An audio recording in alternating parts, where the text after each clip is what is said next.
We've made it to Friday. On today's show, beware telling me that I'm wrong. The current state of the trade war. And if you think this is intentional to bring down interest rates, I'm going to show you how bad it has to get. Let's start here with how wrong I am. Don't forget about being wrong on the Canadian dollar. I remember someone saying they won't let it drop when it was 73. It's true. I said they wouldn't let it drop. Because people like this were saying it would drop to like 60 cents or 50 cents US. The dollar is 72 cents US this morning. Because the world is losing faith in the US dollar. They're selling off the bonds, dollar value is dropping, and of course that's good for us. I'm not afraid to say this, but it's possible that we may stop measuring the Canadian dollar against the US dollar by the end of this decade. Before I move on to trade war news, that comment is from my March 10th video. You remember my March 10th video, right? That was the day after Mark Carney was elected Liberal leader. The CBC poll tracker had the Conservatives with a 51% chance of forming a majority government, and a 4% chance that the Liberals would form a majority government. And I said the Liberals would form a majority government. Fast forward to today. Now, Maple MAGA are saying that the polls are fake. I don't understand why they would say that. Well, I mean, I understand because they may be trying to do the whole, fake election thing like in the US. But the reality is this. Pierre Poilievre is obnoxious. And so are Maple MAGA supporters. That, coupled with the obvious qualifications of Mark Carney, are pushing people away from the Conservatives and toward the Liberals. All right, trade war news. I'm going to start off with a reminder of why we have tariffs on dairy. There is shit in the butter. Actual fecal matter. If you're watching this from the US, enjoy your toast. All right, the latest move in this three-ring circus occurred yesterday. The United States put a 145% tariff on China.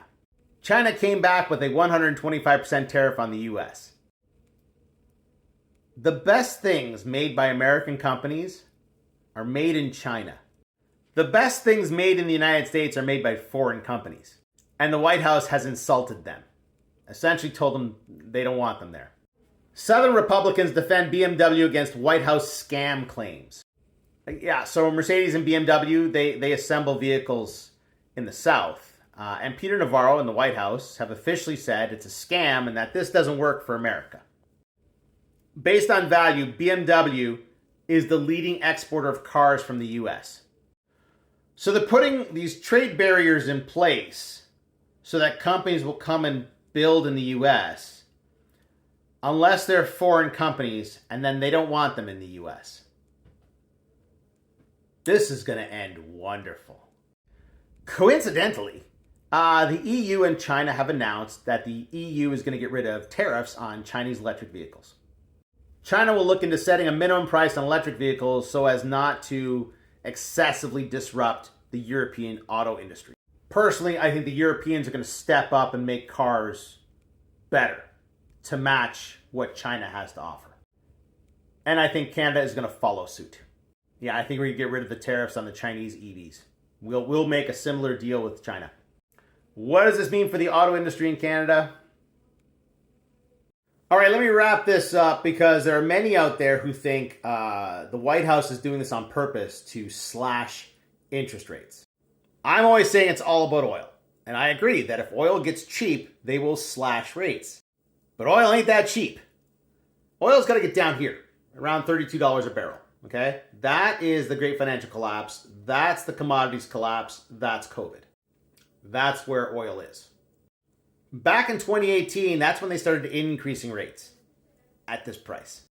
Here in Canada, I haven't changed my forecast. I think we're still going to get below 2%, but we're at 2.75 now. So that's only 4 rate cuts to get below 2% by the end of the year. So yeah, like the price of oil is a problem, but it's not slash the rates type of a problem yet. Will Jerome Powell slash the rates in the US?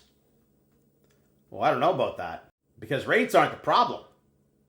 The trade war is the problem.